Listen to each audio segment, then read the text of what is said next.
Ready? Okay. I would like to call today's meeting to order, Lathrup Village Planning Commission, on the date Tuesday, July 18th, 2023. Everyone stand for the Pledge of Allegiance, please. Pledge allegiance to the flag of the United States of America and to the republic for which it stands, one nation, under God, indivisible, with liberty and justice for all. All right, Madam Clerk, if you would take roll call, please. Chair Hammond. Present. Vice Chair Stansberry. Here. Secretary Fobbs. Here. Commissioner Disick. Here. Commissioner Cantor. Here.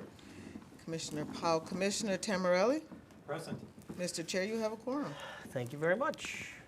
And we'll entertain a motion to approve the agenda or make modifications to the agenda. Motion to approve the agenda. Excuse Ms. Powell, please.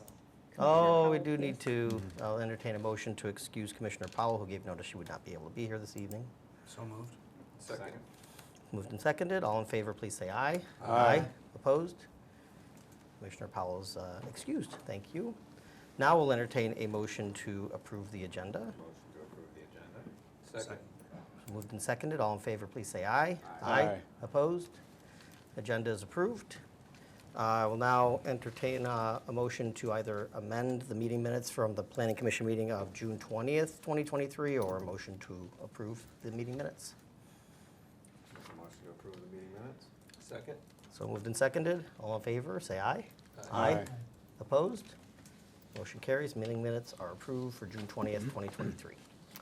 Now we'll open up the floor to public comment. If anyone would like to address the Planning Commission, any issues of concern? Okay, we'll close the public comment section.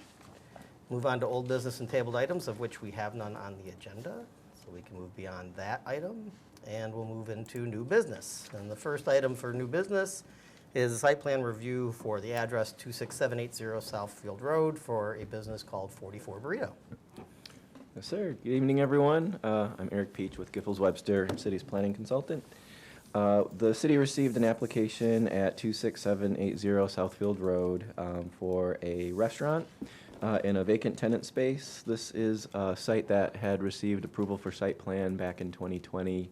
And so one of the available tenant spaces is proposed to be Burrito establishment. So the fact that they have a outdoor dining area requires site plan approval and planning commission approval.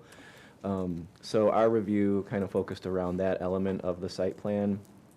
So if you look at your review letter, the summary, 6-point summary, is essentially what I'll cover, and then we can go into any details that stems from that. So the first one is to explain that the site is existing. So again, in 2020, the facility received site plan approval from the Planning Commission, and so that included the parking. So essentially, since it was a restaurant prior, this is the old Happy's Pizza site, it's proposed to be a restaurant, so there's no real change of use, and so therefore the parking requirements don't necessarily change since the approval from 2020. So.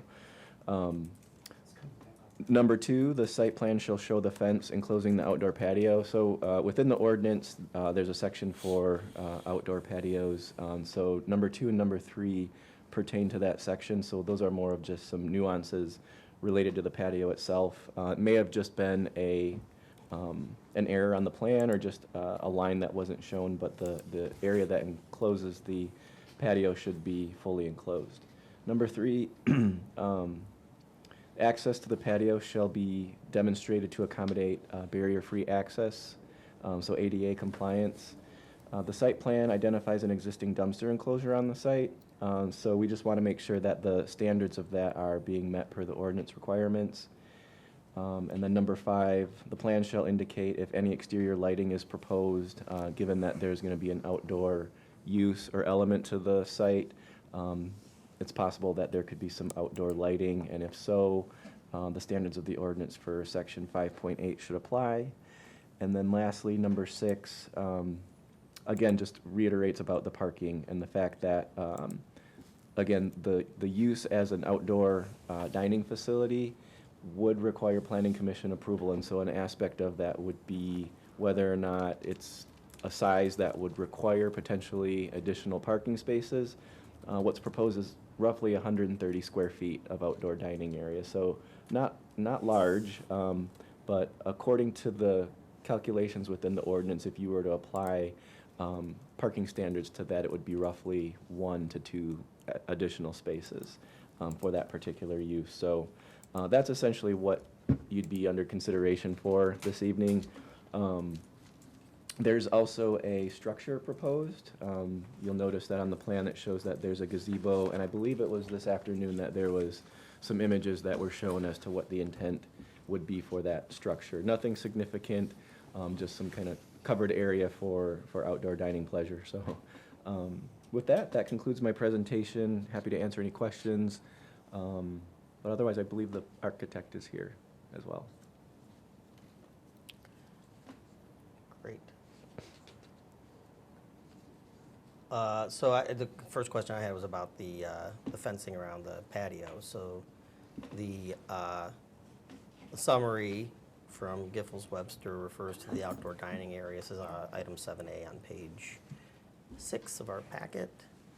Item 2B says outside seating area shall be enclosed by masonry walls or decorative fencing elements, or shall otherwise be physically delineated or limited in a manner acceptable to the Planning Commission. And the next item says a 6-foot tall wrought iron fence will enclose the 10 by 13 covered outdoor dining area. But the email that we got today says that this fence will be 4 feet tall, 3 to 4 feet tall. So I'm wondering about the discrepancy. Was there something previously communicated that said 6 foot tall, or was that something that Giffords Webster required or stated to the applicant, or? No, just on the site plan, there's a note that says the gazebo, outdoor gazebo patio with 6-foot wrought iron fence. So that's Okay, so essentially there's a just discrepancy between the plan that was submitted and the email that we got today. Yes. So I guess that's the first question. Which one's right? The plan or the email? Right. If I may, how you doing, commissioners? My name is David Allen. We're the planners for the project, Sketch Design Group. And addressing the fencing for that property, it will be 46. It will be max 46 height. It's going to be a ornamental fencing, not 6 foot. At the same time, if I may, we are addressing that it is fully enclosed with ADA being compliant. The standards as far as meeting the distance from the dumpster enclosure, I'm sorry, am I going too far? Okay. Well, keep going. Yeah. The standards as far as meeting the dumpster enclosure, we did meet that.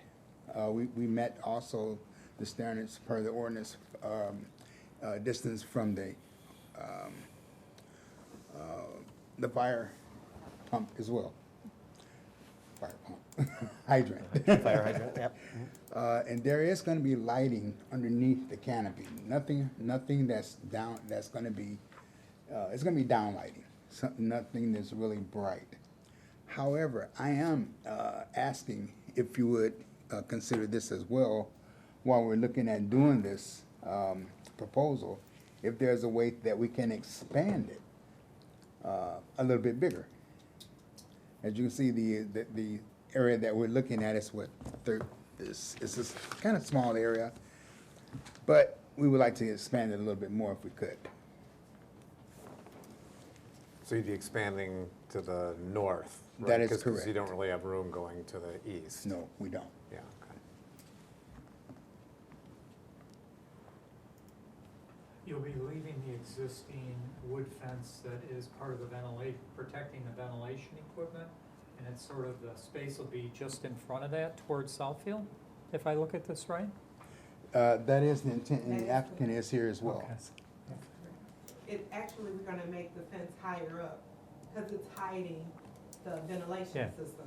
So we were gonna build the fence higher up. Yeah, So it would still be. hide it even more, so to speak, Absolutely. yeah. Yes. Because it would be a very, very nice, attractive look right there at that end of the building. Yeah.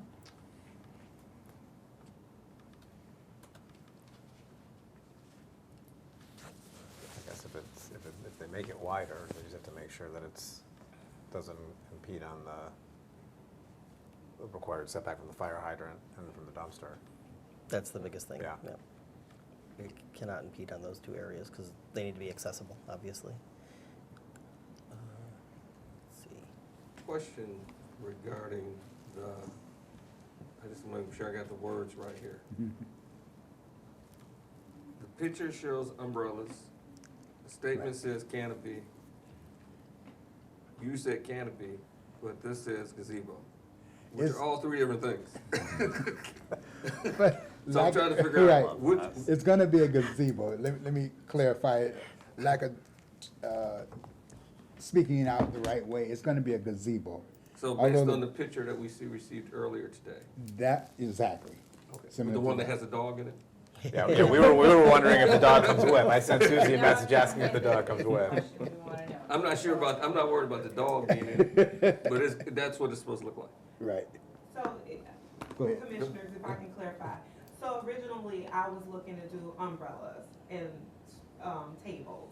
But then I started looking at more attractive places and looking on Pinterest and things like that. And I always look, I have a gazebo myself.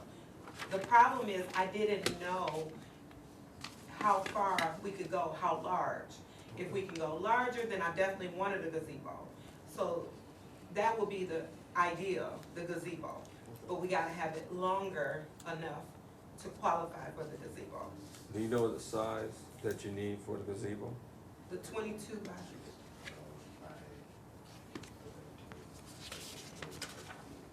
20 by 13, So another 10 feet yes, to the, To the north. to the north. And the other extra 10 feet would fit. But the extra 10 feet is an extra 100 square feet, which is extra another 1 or 2 parking spaces.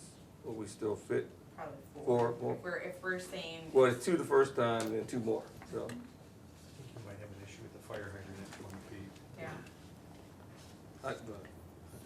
What's the Well, clearance? I think Do we the know what the type- clearance it's is? a 10-foot Said clearance for yes. 10 foot in all directions. in all directions correct. around the fire hydrant. So by going 20 feet, would you still fit that? then probably not. It wouldn't.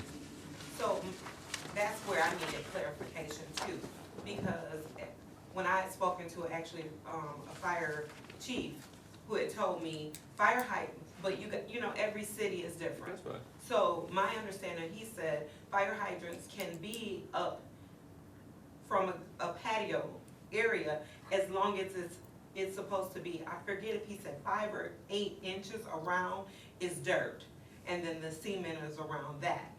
But like I said, They gotta be accessible, one is accessible. right, So is that 10 feet from any like structure?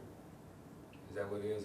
Because the structure is an open structure, it's, Can't have anything within 10 feet. Like, you're not supposed to have trees, you're not supposed to park cars, structured, like, you know, permanent structures, that kind of. I guess in addition to the conversation about umbrellas and gazebo, had you considered doing heaters? Because we are in Michigan, and if the gazebo is actually going to be able to handle heaters as we get cooler, that may help make a decision for you guys, because you'd have more flexibility to extend the time outside. in the future, after I get there, I'm trying to have a door accessible to that end. So that's something later too, but before we decide, we needed to find out what the diameter Dimensions was were. right. That's the biggest thing that we're Is there a saying. slightly narrower gazebo that you could get that would, I would have to I contact mean, the I'm sure there companies. is somewhere that you could get a narrower. Well, you can definitely get them, custom made too, but More yeah. expensive. Exactly. It seems like maybe we ought to be able to figure out what the maximum width could be to be in compliance with the, and then, With the and zoning then, ordinance, and then yeah. provide that to her so she can shop for a appropriate size gazebo. Yep.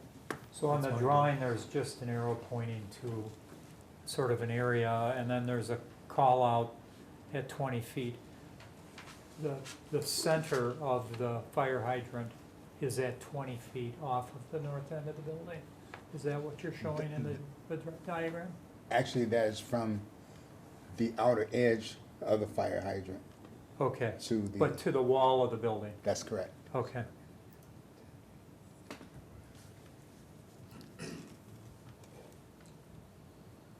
Was the plan for the gazebo to stay up year round? It was.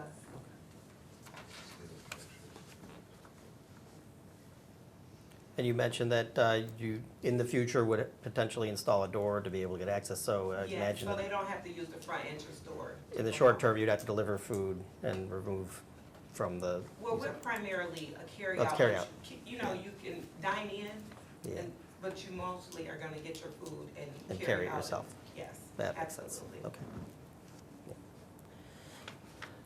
Yeah, it seems to me, I mean, Bruce's suggestion, I think, is reasonable. Like, we need to give you guys accurate information about, well, just exactly how big can you make this canopy, or this gazebo, and still remain in compliance with the zoning ordinance. So then you can make a decision about whether, could you find something off the shelf that's that size?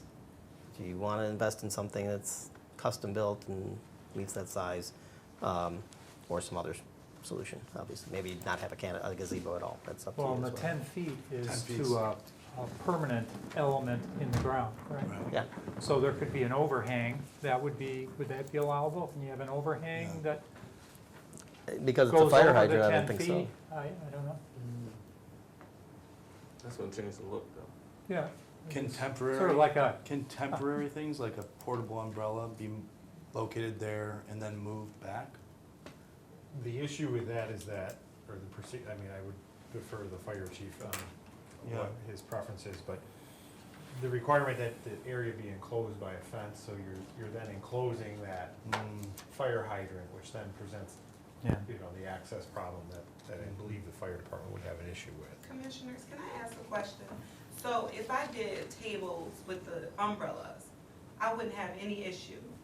It would be able to be anywhere, Well, it would have to be inside that fence. Still inside the fence. so it would have to be in that fence area. Outside the fencing, right? The hydrant had to be outside the fencing.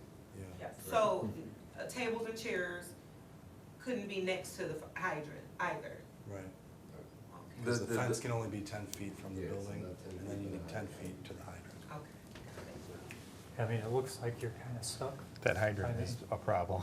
Yeah. I mean, I'm just thinking outside the box here. I mean, obviously, this wouldn't be something the city would pay for, but could the hydrant be moved? I mean, I don't see why it couldn't be. I think that might be something you may want to, if, you know, consider exploring, is moving that hydrant further to the north. So then you could occupy that whole area. That may be a conversation with the landlord that. Yeah. Well, actually, Steve, I have Steve from Sonal on the phone. Steve, are you hearing this, the hydrant? Okay. So that may be an option for us to explore that? It's, off the top of my head, I think that it's probably, something that we would want to have an expert look at. So I think you want to see what both paths look like. One where you design to accommodate the current hydrant position, and another where you're exploring a relocation. Okay. Thank you. So what did he say? We couldn't. Kind of. Basically, we'll have to explore the option of Yeah, it too. you Yeah. can consider it, so. yeah.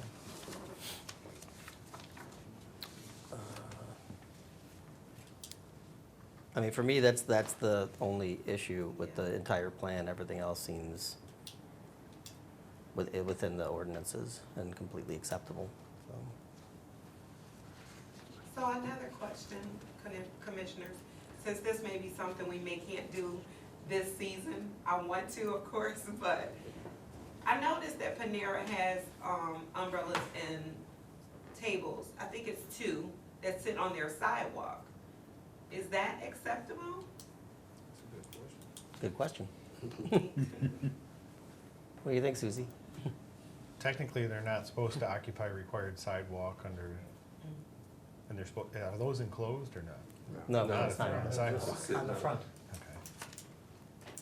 And their future patio is set separately, right? Like that, it doesn't impede with the sidewalk. I would think that, I mean, there could be a way, there could be a way, but I mean, I would almost think that we would want to see that area also completely enclosed. And just kind of take away that entire, sidewalk area, so I don't know if that's necessarily Yeah, but I'm thinking about, you know, like to the north of the building where the greenery is, if we use that sidewalk temporarily, can we do that until we figure out? Because I may want to, after I speak with the Sunal company, then I'll speak to them about moving the hydrant and the cost and stuff like that. Or could you move it off the sidewalk to the east where it's on the, you know, just have the tables or a picnic table or something on the green space? That's, Instead of putting it on the sidewalk? Well, you For think you for a still, temporary thing until. yeah, I mean, I think the issue is still, it's an outdoor dining area, that the requirement that it be enclosed or delineated in some fashion, which, I mean, that's an issue then if Panera is doing it without, on theirs, that may have to be addressed by the city, but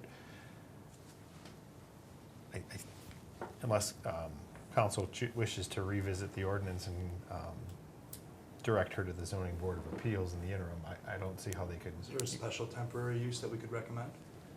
There's no provision that would allow a temporary deviation from the standards of the ordinance. So like I said, the only relief that this body could give would be to direct her to the zoning board of appeals to try to get some relief from the ordinance.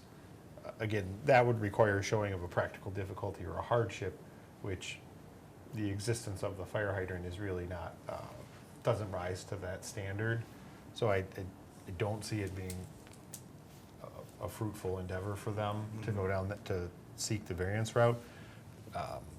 You know, council or planning commission always has the option of reviewing their ordinance and ensuring that that standard is what they wish to see move forward. But that wouldn't provide any immediate relief or immediate mechanism for her to set up an outdoor dining without an enclosure. Scott, could this be, I mean, I tend to think that the commissioners should, you know, just consider the plans as presented, but then she could come back after having whatever discussions, and we could do it administrative, we could amend the site plan approval administratively, correct? Well, the only, I mean, the site plan approval, the only requirement is for the outdoor dining. I mean, Right. the use itself hasn't changed, so they could open up without this body's approval. Right. Operation, but if they wanted to, you know, table this request until they have more information or alternative options, I think that would be more appropriate than coming back, because it doesn't change any administrative approval or doesn't create an option for an administrative approval. Well, if planning commission, I'm thinking if planning commission approved the patio in its current dimensions, right? Right. Then if they determine, you know, a couple months down the road, they could go an extra 5 feet, 10 feet, whatever it is. Couldn't that be done administratively, or is that still because of the patio provisions? I think, I mean, that, it being an expansion of an existingly approved site plan, I think that potentially could be administratively approved, but we've heard a bunch of different options as Right. presented tonight, and I'm not really sure which one, you know, tables and chairs, maybe, gazebo, probably not. Right. You know, and looking at that site, the site and the measurements, you know, that's a 10-foot, so the fence has to be 10 foot back Right. from that. So what does that leave you within the enclosure? That is, you know, less than 10 feet when you put the fence around it. So I'm not really sure how much space you're gonna have in there, which is why I would encourage, and obviously, that's just me, but I would encourage you to research those options and proposals and then come back when you have a better understanding of what. If I may, commissioners, and to the applicant as well. Thanks, Ms. Steck. In relation to what Ms. Steck was saying, I was kind of looking along the same lines of approving as is what we're talking about doing, but doing the expansion. However, I know we're doing the ornamental fencing around it with the boundaries that's granted. We go ahead and get that approval if the applicant wishes to do that. And at the same time, we'll be exploring the option of relocating the fire hydrant and or whatever else. And then we come back to either the building department or send a letter or another drawing back to the commissioners stating that this is the other option that we're looking at doing and possibly moving that area. That way we're not having a stalemate of, no, let's not do this now, let's table. Let's go ahead and give approval to move forward with it. And then we come back with the expansion. Yeah, I mean, if the request is something that's approvable within the parameters that what you're working with now, then I mean, there's no issue with that, obviously, if that's how you want to Right. proceed. I just would hate to see you expend the money to put the fence in and then, you know, be moving it or whatnot, or invest in a gazebo. Well, or I think it would something. look so nice with the restaurant, so I would rather have something and later expand it. It's just gonna cost more to expand. Steve said good, yeah. We agree. Thank you, Steve. I have a question then. Yes. If we want to approve this or recommend this or approve it based on the way it's presented this evening Mhm. at 10 by 13 with the fence, would it be in the best interest of you all to approve it with the umbrellas as opposed to the canopy? Because if we approve it with an expectation of a 11 by 13 canopy that I'm looking at in front of me, okay, that means we're gonna be looking at the finished product to have a canopy. And then if you find out through your research, you come back and say, I want to expand it by 8 feet, that means you've invested in an 11 by 13 canopy that you're gonna have to get rid of to get a 14 by 13 canopy. So would it be better to say on the site plan, the intent is to put up the fence as it's required and use the umbrellas in place of a canopy until the research is done, then you can come back and say you want to install a canopy. Well, I guess my question though, I guess is do we need to specify, Scott, do we need to specify whether it's tables and chairs or a canopy? Well, the reason, I mean- personally, the reason that it's important to me, we had this discussion, and the last time it was a tent. And she said it's permanent. So until it's gonna be something that's not a tent, that's gonna be permanent, let it definitely be something that's truly temporary. Or is it tent? I'm sorry. you're Last time when Sarno came back, they wanted to put an umbrella, what was basically a Yeah, big they tent. wanted, It was basically just extend a big tent over to the space when they were first talking about it before For this. Happies? Or- yes, When Happy's was there. they wanted to do, I if didn't you remember remember, that. they wanted to do a fully enclosed vinyl, like Oh, that. right, with the, you know, right, yeah. and So that didn't, and, you know, they didn't have the wrought iron fencing, they didn't have, or masonry, you know, that was one of the other materials, so that was the original proposal, That's what I a kept handful of calling it. years ago. So my intention today is to avoid the tent.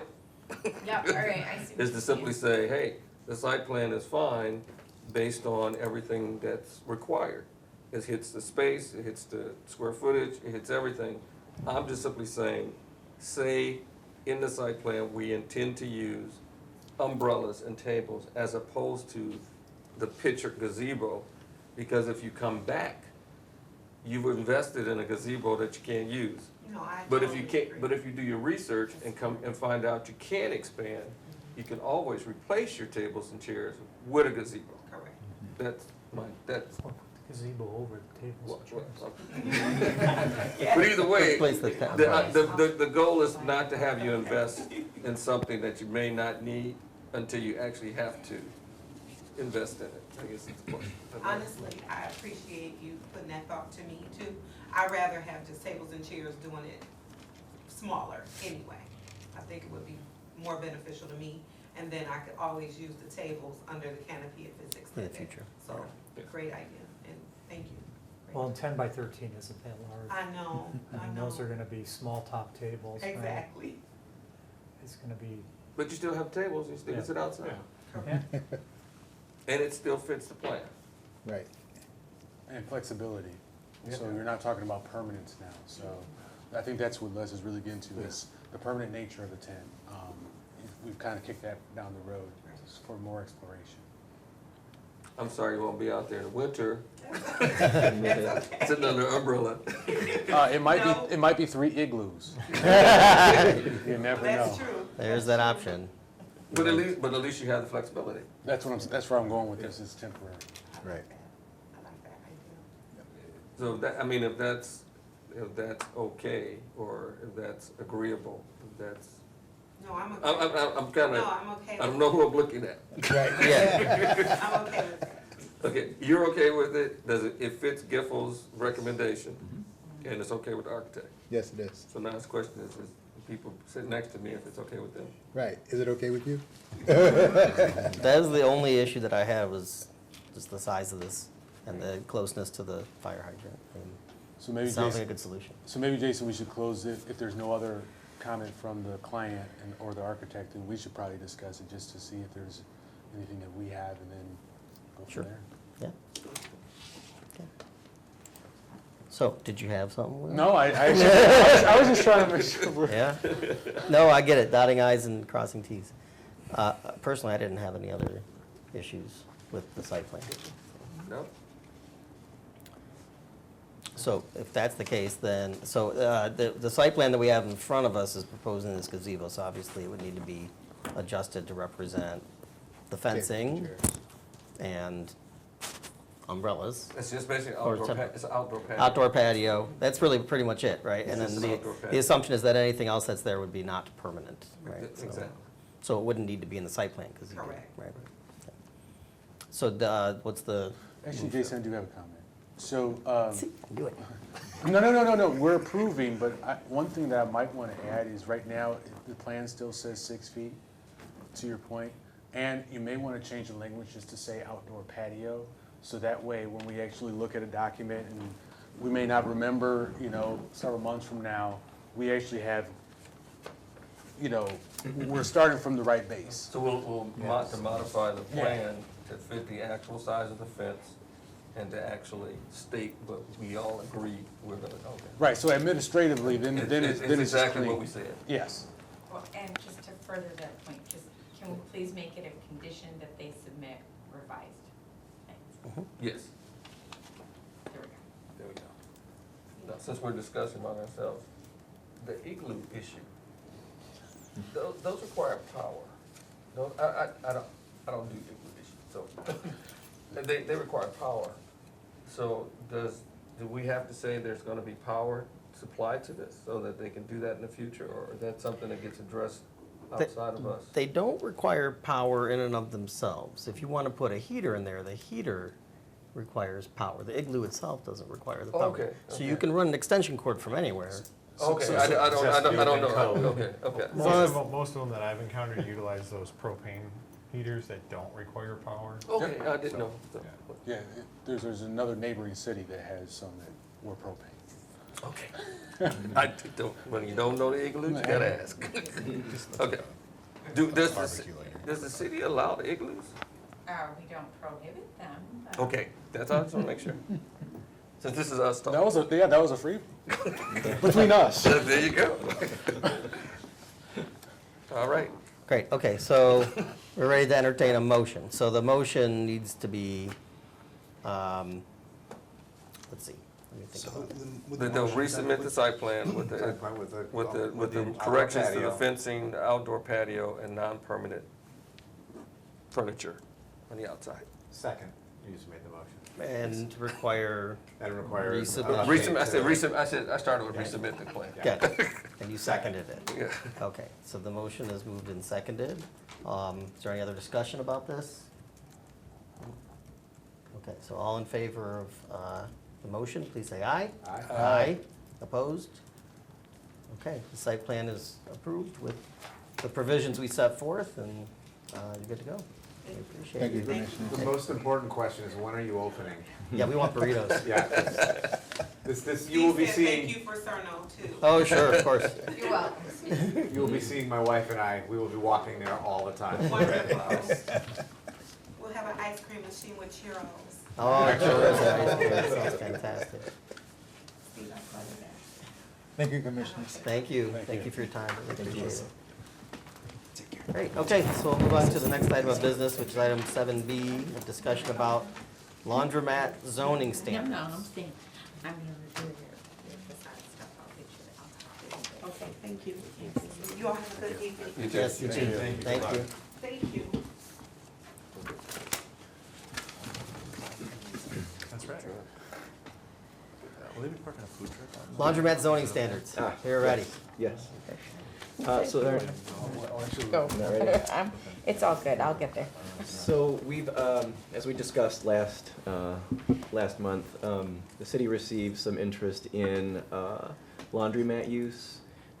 There's a proposal for a full renovation of an existing facility, strip center for both exterior and interior. And so currently the interested tenant in the end lease space is for a laundromat. So we were tasked with trying to see and research what type of language is common in zoning ordinances in order to potentially implement here in Lathrup Village. So the packet that you have, what we would suggest or recommend at this point is to introduce a definition within the ordinance with some slight use standards to implement as well. And so with those outlined as an amendment to section 4, those would be the service shall be rendered directly to customers who shall bring and take away the articles to be cleaned. This would imply that an additional parking spaces would be required. B, the establishment shall not provide pickup or delivery service. Drop-off service, which when researching the specific type of laundromat that's interested in the tenant space, indicated that they have drop-off, so that you don't have to stay and utilize the parking there. So drop-off may be something that could be considered, particularly with the older facilities within the city that have limited parking.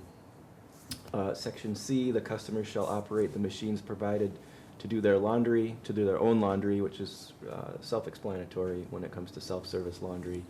And then D, the entire cleaning and drying process shall be carried on within completely enclosed solvent cleaning units. And then E, all solvents used for the cleaning process and the vapors therefrom shall be non-explosive and non-flammable. So these are more or less just general standards that could apply. They can be refined as we see fit.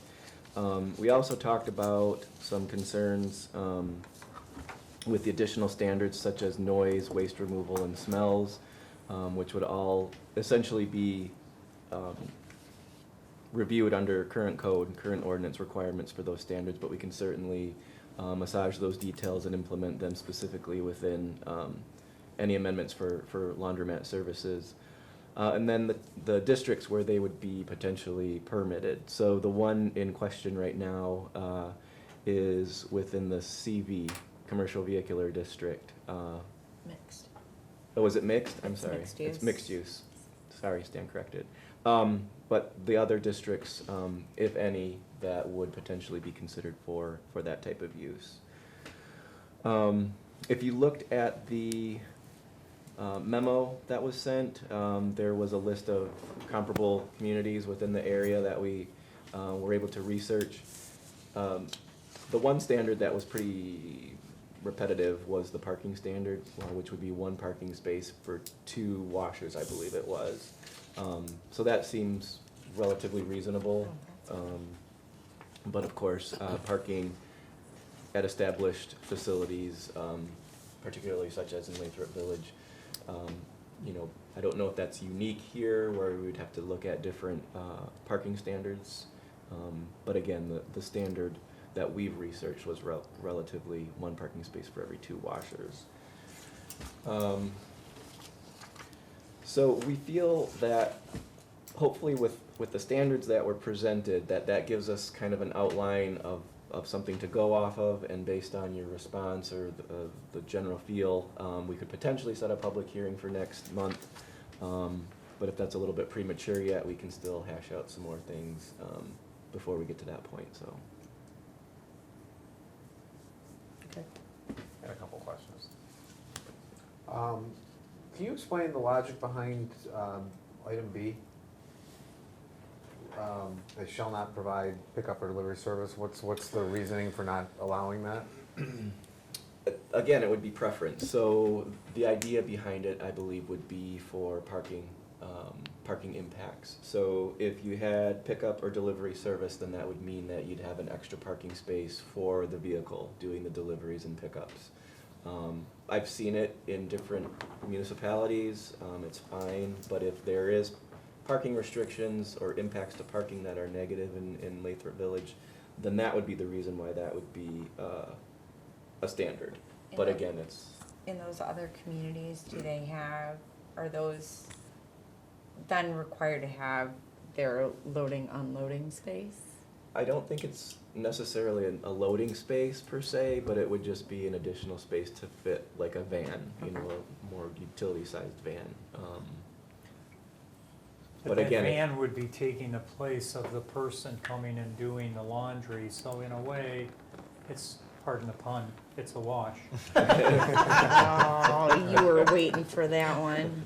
I mean, if I pick up a load from Will, and I'm gonna wash it and park my truck there, it takes the place of Will coming and doing it. yeah, and then I think another way to look at it too is that it would be a space that's in addition to a standard that you set for parking requirements, for a laundromat.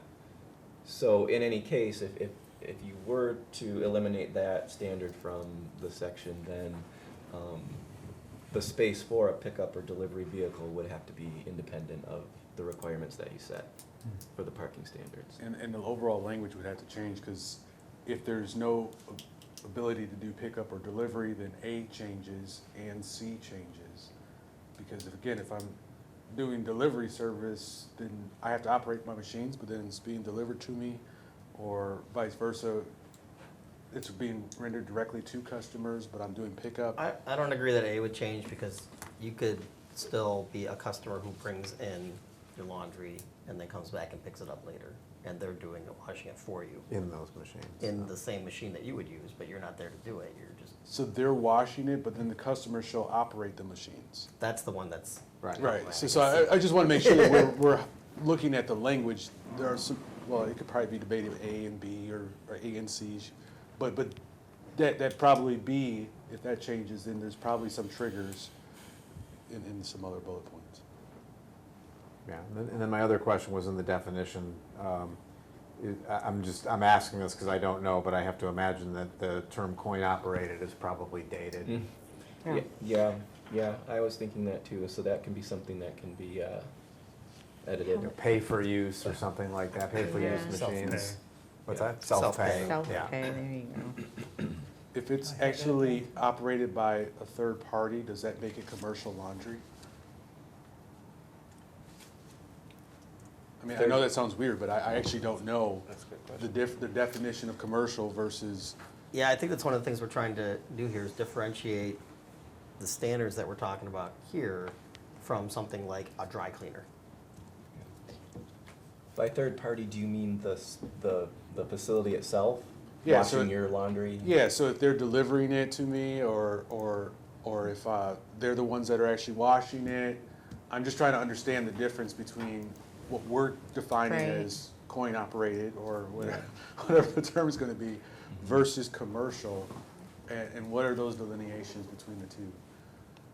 Right, Because I actually don't know. Commercial doesn't necessarily have to equal dry cleaning either, right? So, And I think that the kind of the umbrella that we were operating under is the personal service aspect of it. So it's, you know, me, you operating the machines at a facility as kind of the standard, but then to what extent would you be willing to expand from that to either have a delivery service, you know, for machines that you typically use yourself, but it's a service that, you know, you have someone else do it, or the drop off and pickup, you know, where you could take your laundry there, leave it, and then come back to pick it up. It's still being done under the same type of system that if you were to do it yourself, just with someone else doing your laundry and not necessarily under a commercial type of. Could we define format. that as like, if we wanted to allow the the pickup and delivery, and that, could we call that an accessory use? Don't they already allow for laundry like that? We have a laundry facility just south of. We have a dry cleaner. Dry cleaner, but they laundry, dry cleaning. We're not mandating which kind of. We're trying to differentiate between them in this But language, so. different. I hear what you're saying. I think the hiccup is with the self-service aspect rather than the kind of washing that they're doing.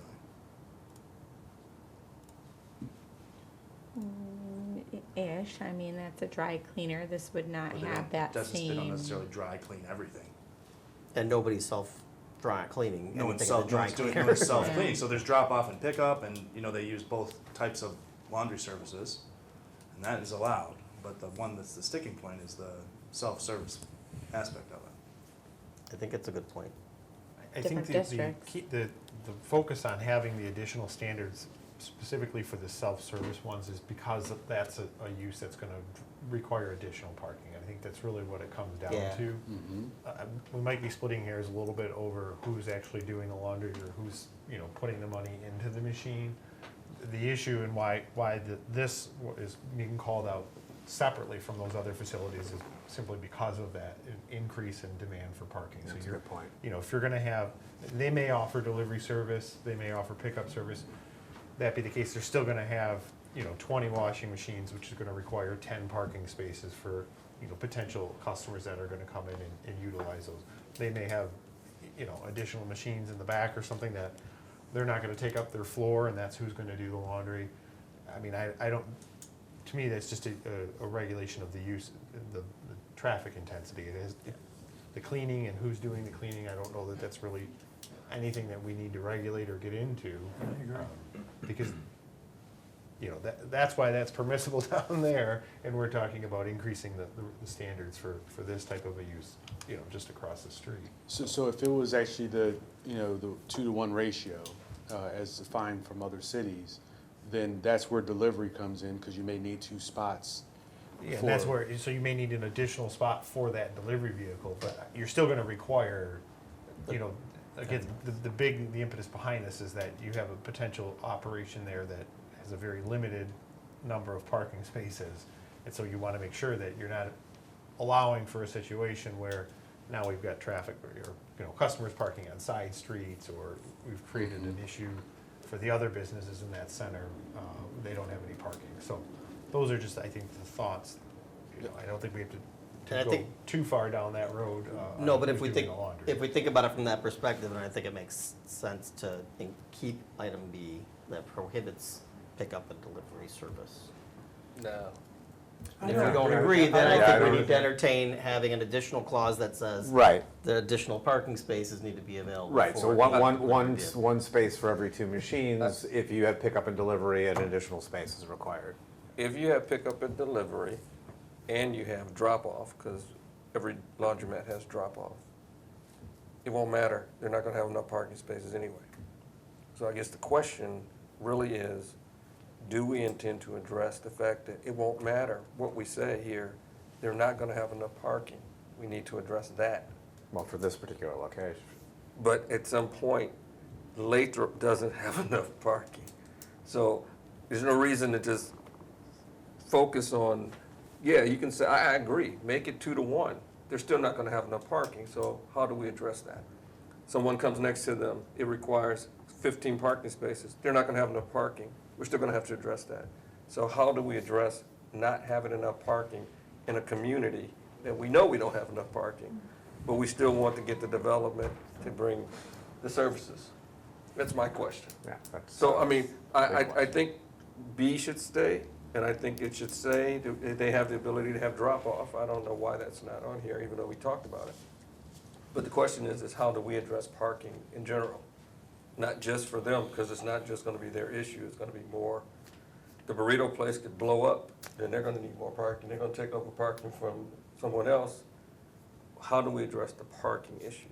I guess- So Les, you actually bring up a really good point. I just had a discussion this morning about this. What if we actually move that question specifically to the end of our meeting when we can actually have a more open discussion, not specifically about this? Because I think that you're unraveling something that is a white elephant that we need to talk about anyway, because it's gonna keep coming up to your point. Otherwise, we're still gonna have folks in the neighborhood. And maybe there's some zoning things we can do, maybe there's some planning that we can do, even in a special session, to actually really address this, because we're gonna keep talking We're about gonna it. run into it anyway. Right. It's just there. I mean, this has been the problem we've had forever. But, Yeah. but I don't think we can hold the establishment, it's not their fault that we don't have enough parking. Right, but we don't want the establishment to open if there's not enough parking for them to. Okay, so what comes first, chicken or the egg? Do we address the parking first, or do we address the fact that we have somebody who wants to come into the community, provide a service, and do a development first? You gotta address the egg first. There we go. You can't allow for a development that's gonna create a nuisance for your residents or other established businesses. I mean, it's what it simply comes down to. You've gotta, and some of the things, just not to hijack this, but, you know, the alternative, some of the things that council and this bodies previously have looked at is, you know, allowing for mechanisms for property owners to develop additional parking. So one of the things that we did was allow for surface parking as a accessory use in a residential district if it abuts a commercial district. So Yep. meaning that should anybody want to purchase the first house in, any property owners, they could do so and develop surface parking. That's in the ordinance. Right, we approved that, right? We did. Yep. I couldn't remember, I was talking about that a few weeks ago, and I couldn't remember if we approved it So or there, not. you know, but no, the problem is nobody wants to spend the money to provide the parking for their tenants. Just make do with what you got. So it's kind of the city can do so much, and, you know, we can't go out and build parking structures. We can encourage shared parking agreements, which we've done. We've provided for that in the ordinance. At some point, the burden falls on the property owners to take that initiative. I feel like we've given them a lot of tools. Relaxing our standards is not something that we should consider, though, because that just creates more problems. Like you said, there's already gonna be issues with parking. Right. Let's not make it worse by relaxing that just to accommodate that. I mean, proposed because they could use. do, I mean, so for this particular property, I mean, it's that first, those properties adjacent to the alley, right? You could purchase those, redevelop that. We've got even the side street parking, right? That was another one of those standards, and that's kind of fitting, like little mini lots, right? On the side street areas. I mean, in many cases, there's 6 to 8 spots that you might be able to get, Does it- depending on, I'm sorry. depending on which side street you're on. Some have more space than others, right? There is, I'd have to dig through it, but we've identified areas, as we've gone through and done, like staff and Giffords, as we've gone through and worked on the Southfield road plan, you know, we've found areas where, hey, we can put in a little mini side lot can work here. Do you remember, this isn't one of the buildings that was identified as part of the assessment, was it? The Southfield Road assessment as being a partial. You mean for the parking I mitigation? mean, Well, as being a partial or total take for parking. it's possible, cause their parking is in like the It's all in the front right of edge way. of their parking is in the right of way. In the short term, is it possible for the owner of the building to try to get a shared parking agreement with the city? Since we got the huge lot right across the street from their property. They could certainly try for that. I mean, I don't. it's not like our parking lots are overflowing with people. Well, is that parking lot overflowing during the day? I don't know. No, well, there's not that many people over there now, but. But Yeah. that, I mean, but the it challenge- does it sometime in the evenings, it does fill up. Yeah. That lot specifically. Yeah.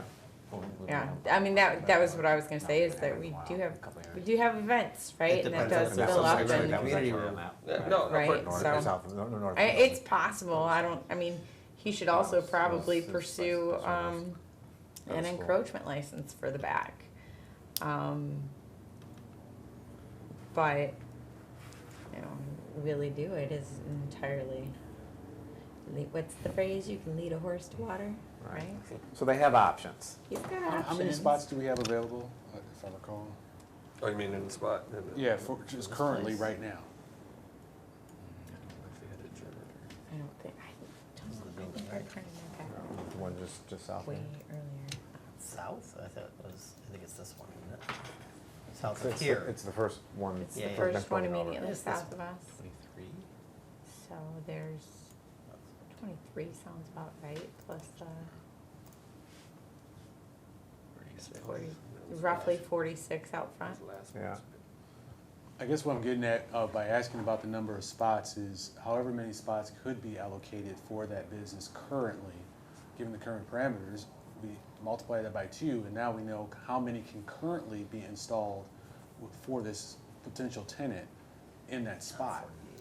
We would probably still need to have a discussion about additional opportunities, but it would not preclude the tenant from being able to move in and upgrade that area if they would agree to actually say, okay, I can actually do 16, I can't do 20 like I wanted to, or I can only do 14 because I've only got this many spots. Right. That's still a happy medium where we're not stopping business from actually potentially still being able to move in. Well, and it will, I think it will force him to have to probably reimagine how he reconfigures the inside.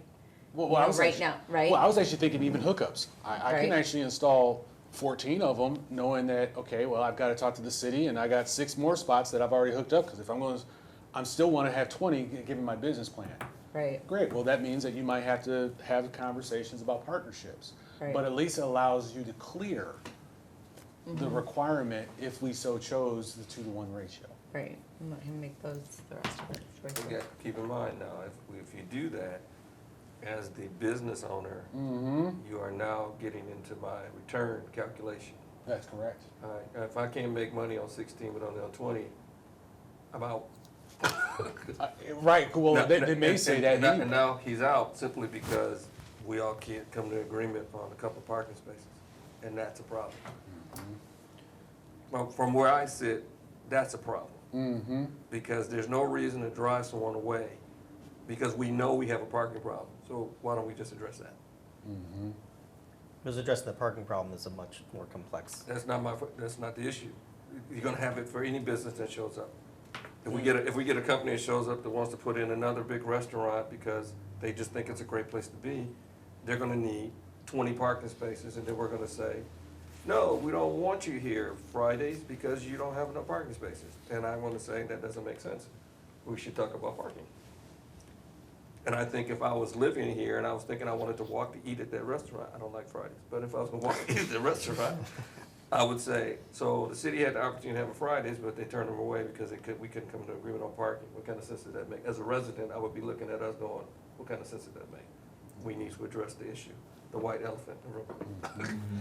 But there is also the issue of. Pink elephant. Pink, blue, There is also the issue of creating additional nuisances inadvertently by, for essentially not having enough parking, so people are going to flaunt our parking laws and park on side streets and park in neighborhoods and if I was a resident that lived close to that, I wouldn't be happy about that. I'd rather not have that problem than a Fridays I can walk from. But if I got a laundromat that's only open certain hours, I think we could come to an agreement for that. But I think the issue is still the same.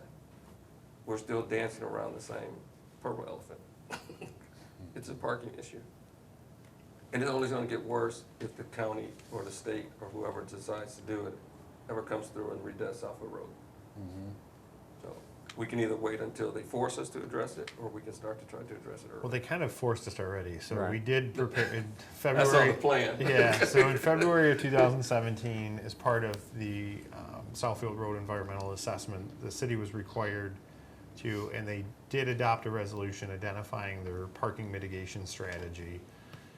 Looks like we identified 7 different opportunities, and I can share this with you. It came from your office, so Jason Bibby drafted it.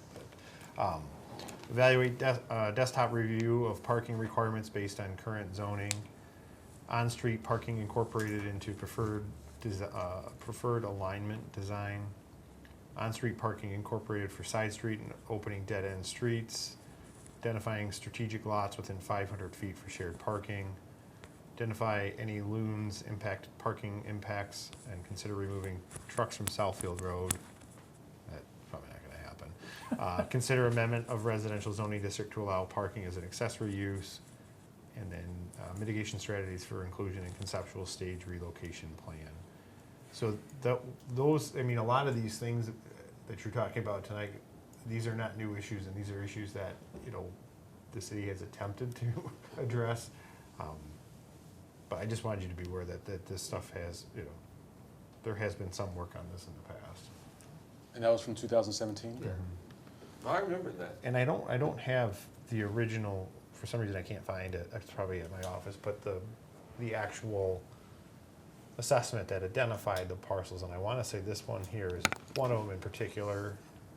I know I have it. Because of I the don't turn- think it's because of one of the necessarily turnarounds. supposed to be for public No, it consumption. was, we had a public meeting on it, back in 2017, it was a joint meeting.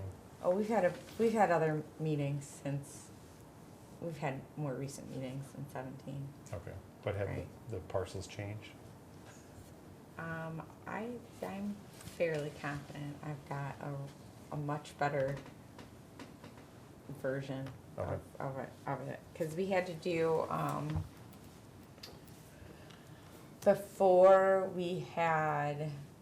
before the road commission actually submitted the EA in 2020, what was it, 2021, 2022? Before they actually submitted it, we had to go through and like parcel by parcel with the road commission. So right now, we're at a stalemate. We still need to have some type of standards for laundromat. Right. So what they're proposing, I think, is okay, except for I think some of us believe B should stay. If I remember that correctly. I think these should stay. Or we add a provision for additional parking, which aggravates the issue we just talked about. Well, we can stick with B should stay, since we're addressing parking at a later date. That's true, we can always revisit this and remove that if we have a solution to the parking issue Yeah. at some point, I mean. Well, we have to come up with a solution. I mean, I think that's become readily clear. Oh, and you're gonna change it to self-pay, I think. Self-pay instead of coin operated. Where was drop-off? You mentioned it in your summary, but it's not written anywhere. No, drop off. So when researching the actual facility or the actual, it's called Skylar Laundromat, they offer that kind of service. And so the thought is that might be what they want to do here. So again, that would just be dropping off, not occupying So any it doesn't parking have to be, spaces. it doesn't have to be in part of the stand. Right, Okay. yeah, That's, yep, I just want to yep. make sure, okay. Mhm. Well, and again, if they offer drop-off, just like pickup, that means less parking required. I drop it off, I'm there for 2 minutes, I leave, the wash goes for an hour, hour and a half, whatever. I come back 5 hours later, I park for 2 minutes. I don't need a whole parking spot if I take 6 laundry washing machines. So I don't know why we would even consider taking that out. And the same with the pickup or delivery. I'm not for that. I think that should be allowed. I think it's a little overreach. If the company wants to offer pickup and delivery, I see that as an advantage to the facility. I agree, but I also think that we need to be concerned about making sure there are enough spaces for the wash machines that are in there. And if they're going to have an additional vehicle for delivery and pick up and drop off, like then that shouldn't take up a space that's intended for somebody who's actually going to use the machine. But the delivery vehicle is using the machines by proxy of picking up someone else's laundry. Or it's I don't creating, see or that it's creating an necessarily. opportunity for I mean, more people to they use the may facility. have different machines that are, I mean, they may have their 20 machines that are available for people that come to do their own laundry, but they may have we don't know what their business model is. We don't know what they're proposing. They may have a separate room in the back that the employee does all the pickup and delivery laundry and doesn't separate the colors. If that's the And case, that will if take that's up the case, space. then additional parking spaces need to be based on the way Should the be ordinance is required. written. So that's why I don't think you should assume what their business model is gonna be. Yeah. And you should account for the spaces for, leave it at minimum spaces required for the machine, and then if they're gonna require or going to allow for delivery pickup, then an additional space for that delivery vehicle, and maybe even an additional space for the employee that's gonna drive it, their personal car. So, but I don't think Do we do that with other businesses? The Kinko's, did we say you've got 3 delivery trucks, you need to provide 3 extra parking spaces because you offer delivery service? Good question. Why are we calling these guys out for offering a service that's a benefit to them and the community? I don't think we're calling them out, we're just saying that this is a potential use and a potential business that has the potential to generate. We're looking at, your function is worst case scenario, right? So everybody comes to do their laundry at the same time, plus they've got a full order of deliveries and pickups, all right? So now what's that worst case scenario look like? And how are we gonna try to eliminate the potential overflow into the residential or onto the other business properties, or, so that, while yes, in practical application, you probably never will have every machine occupied and every space filled up, but that's not what you plan for. You plan for the worst case scenario. Well, in restaurants, do we say you have seating for 57, so you have to have 57 parking spots, plus 6 employees, plus a delivery van? Our standards do require you, based on, just Single person per car? not single person per car, but we're not saying single wash Again, machine. per worst person. case scenario, right? A restaurant, But they have a 54 different- seats. But we have a different standard for, I'm just delivery. saying worst case scenario. Right, and but the parking standard for like a restaurant is, it's 1 space per, if it's sit down, it's 1 standard. If it's takeout, it's another standard. It does assume, and it's not all like square, it's not like this is 1 per 2 washing machines. The standards kind of vary per use. And I think that those restaurant standards, for example, they are planning for that worst case. I don't have a problem with requiring a spot for the van or whatever. The problem I have is limiting the business from offering a personal service, which is what they offer, is a personal service. So if we need to offer a spot for a pickup van, we have to put it in the. Usually that's that's, my question about the loading and unloading. For Panera, right? They're required, all the restaurants are required to have a loading and unloading space. I view, if we have if they offer a delivery service, okay, well then we should apply, they should be required then to have that loading and unloading space. They're gonna they pick up your laundry, and your laundry. They're gonna have to unload it somewhere, so they should have that unloading area. I think that's pretty similar. It doesn't negate their ability to have that, provide that service, but it ensures that they have a mechanism to deal with it without messing up the rest of the parking. Sure. For customers, other customers. Well, here's kind of my take on the 2-to-1 ratio. It's just a round number. We don't really know if it's 1.6, Right. 1.7, 1.8, 1.2. And the hard part is no one wants to deal with fractions and decimals of cars and machines. And so I don't know what the worst case scenario is because I don't really know the laundry business as well. I just know what other cities have done, and I look at 2-to-1. Whether it doesn't actually specify whether those businesses have, like let's say Oak Park has actually delivery service, but they still have a 2-to-1 in there. Yeah. And so my question is the 2-to-1, it may actually already bake in, just given normal traffic patterns of laundromats, the concept of delivery or drop-off, because delivery and drop-off seems to be kind of standard-ish from my layman's perspective. So I don't know, and I'm kind of waffling here because I just went back on what I was actually thinking originally, was that I don't know if the 2-to-1 ratio actually does not incorporate or encompass everything that we're talking about overflow, because other cities have had 2-to-1 ratio, and even with delivery, it still has encompassed the need for the business. So that's kind of where my mind's at right now, because unless we're going to get into fractions and actually really understand, we're stuck with 2-to-1, because everything else is going to be probably too complicated, in my opinion. And I don't even know the effects of having a delivery vehicle, what that does to that ratio. If it goes up, if it goes down to 1.75, I still don't know what that means, and I really don't want anyone to research that. So I'm okay now just kind of thinking about it. It's as good as we're probably going to get unless we start getting into fractional and actually starting to do a much more in-depth study. And I think to your point, are we doing as in-depth study about traffic patterns of ratios for a Panera or a Kinko's? I think Kinko's is probably more closer to this type of model. What happens during 8 o'clock when everybody needs to print off a report and this, and are we, the delivery vehicles, if they have 2 vehicles, are they getting 2 extra spaces or 3, or what if they're only part-time? That may be too much.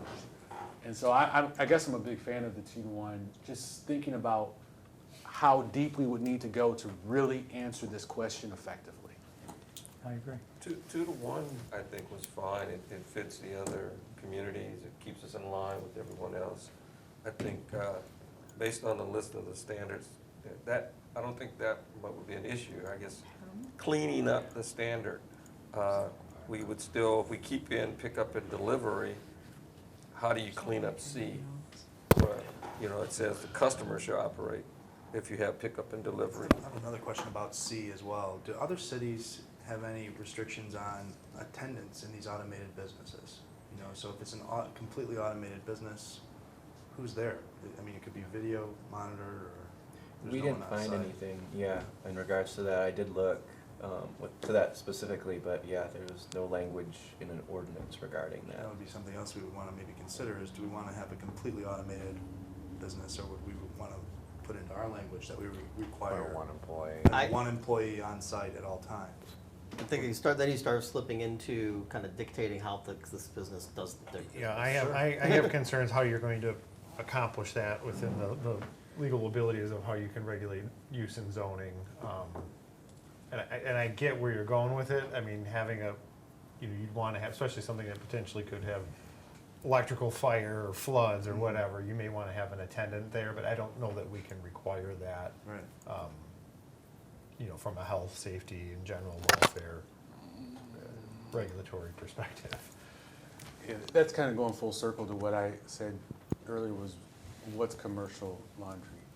Because at some point, my definition of commercial is probably overly simple, but you're doing my laundry.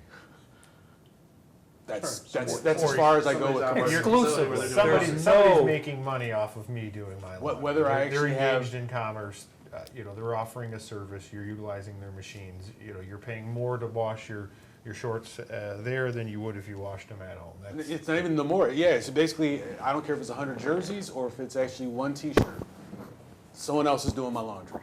That to me is by definition commercial, and that's where I was trying to find the delineation, because I actually don't know what that definition is, because that's kind of where we're slipping into. Is for C, customers shall operate. I don't know if that actually makes sense from a zoning perspective. Well, again, this is focusing. I think we have 2 different business here. This is a self-service, so I think requiring that if you're going to fit within the self-service category of laundry facilities, then you might as well require that the laundry be done by the customer. Okay. I think if they're, because we do permit other dry cleaning establishments, and although we don't have any specific standards for those, I think if you want to provide, should they decide they want to add delivery and pickup, require an additional parking space. I don't think you want to start dictating, how they run their business or how many employees they have to have, which services they should or shouldn't offer. I don't think those standards, so from that perspective, I would be okay removing that C or even B, but just providing standards that should they have pickup and delivery, then this is what we're gonna require in an additional parking space. What if we just called it laundromat? Doesn't have the word self-service.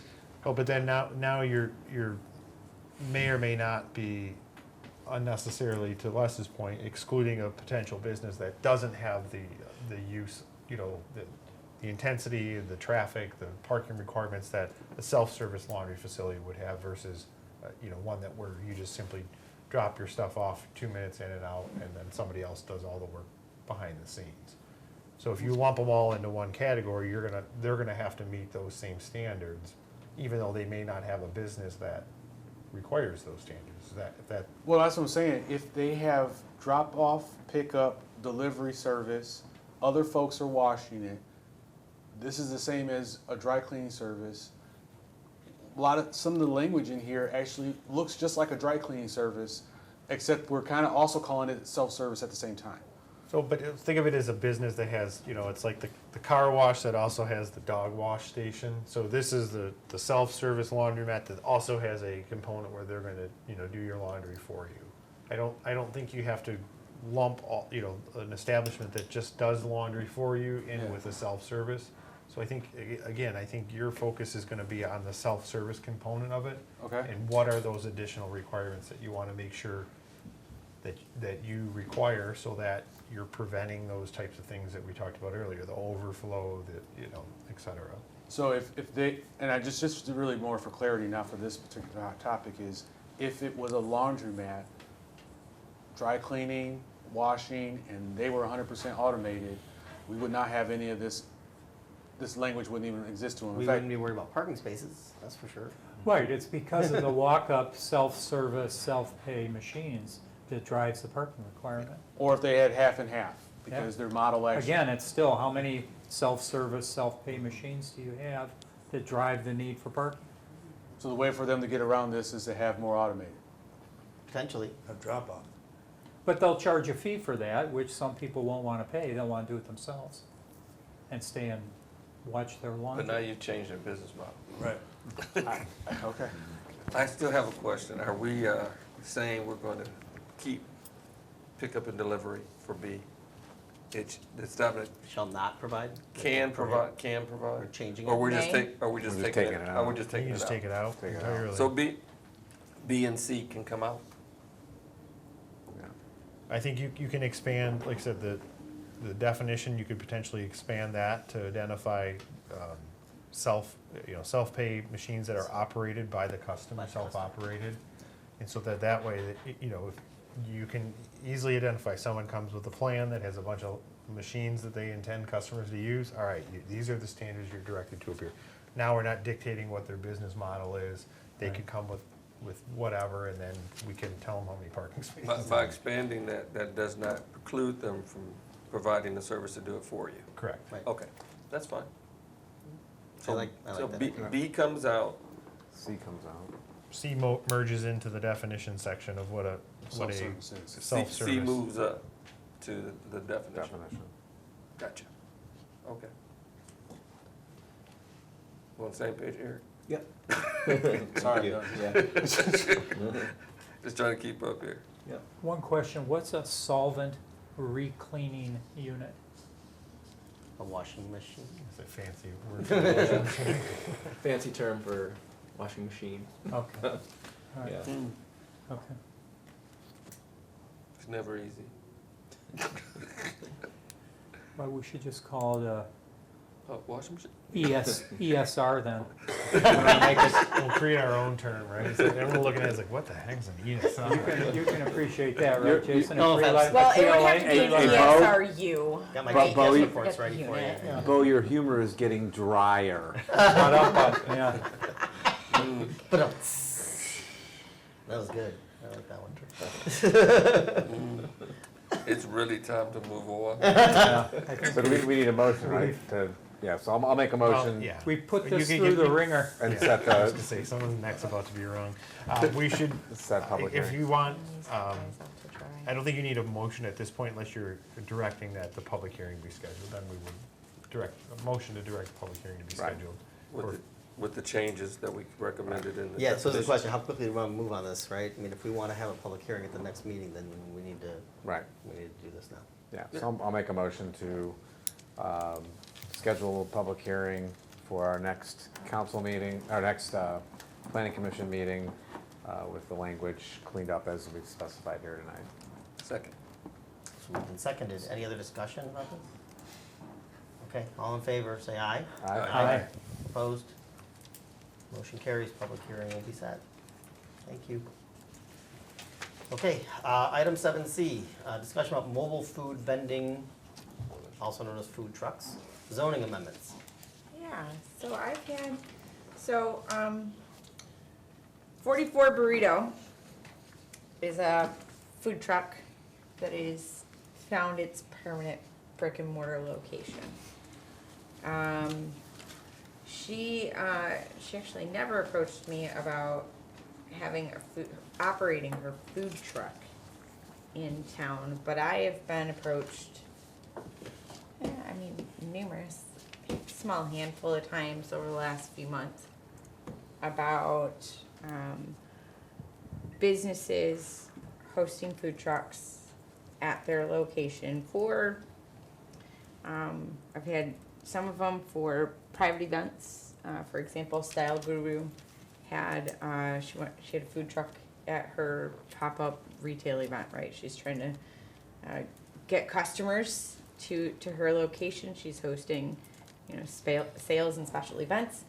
Want to have a food truck there to, one, I think it's part of that visual draw, like, hey, there's a food truck, what's going on at that place? But also serving as their caterer for the event. I've had other food trucks, we know, they've done it wrong in a lot of ways, right? Like they've parked perpendicular across parking spaces and maybe not in the best location from a circulation standpoint. Which, okay, you need to find a different location. Right now, food trucks are only allowed as their own temporary use in the village center. It's a very limited area. It's our little octagon, right, between the Californias. Almost nobody has actually approached me about having a standalone temporary food truck operate in the village center. They all want to in other areas. So I think it's about time for me to bring this to the planning commission and get some feedback on food trucks. And do you think we should be limiting them to the village center? Should we be allowing them to operate in other zoning districts? The mixed use district would be a good one in my opinion. Our commercial vehicular districts are a little tight, I think, to allow for that. But mixed use is our next largest zoning district. So one, like, do we just broaden the area in which they're allowed to operate as their standalone temporary uses? And then I also think that it is worth considering amending the ordinance in some way to allow them to serve as a temporary use that is accessory to maybe another business event as a caterer. Or do we need to, or how do we want to deal with that? Because I have a feeling that this is going to keep coming up. Is there a reason you didn't include residential? I was gonna ask that prefer to keep that in the commercial district, but it hadn't really Wait, crossed my mind too much. wait till your kids start graduating. And they- I think that's called a peddler's license, but, Because they're using them as caterers at graduation events. Okay. And so it doesn't allow for it to be a food truck in my driveway servicing, 35 young people. Well, you're not open to the public. Right. No, but it's not in the. That's true. But it's not, but there's no provision to allow that either, Yeah. right? I mean, I don't think the peddler's license allows you to park a ice cream truck in your driveway and, Is there a provision that prevents it? No, I don't, but I don't think it's not regulated. It would be like if you're having furniture delivered, there's no provision that allows for the Gardner White truck to be parked in your driveway while they're unloading your furniture. But, so I think it's a totally separate thing. It's if they're operating their food Selling. truck to the high school kids, plus anybody else that's walking down the street that wants tacos, that might be a different so if they were situation. operating like an ice Like a cream business. truck, Yeah.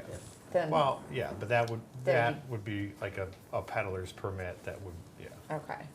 All right, so there's one answer. Okay. That's an On answer. the residential end, but I guess, yeah, I'm looking for feedback. What do you all think about Allow them other areas. allowing them in other areas and maybe, like I said, allowing them as a temporary use, or a temporary accessory use? I mean, do we even need to? Because they are, again, serving as caterers. And in truthfulness, I mean, I've allowed them, right? Like I said, well, it's no different than bringing your caterer in,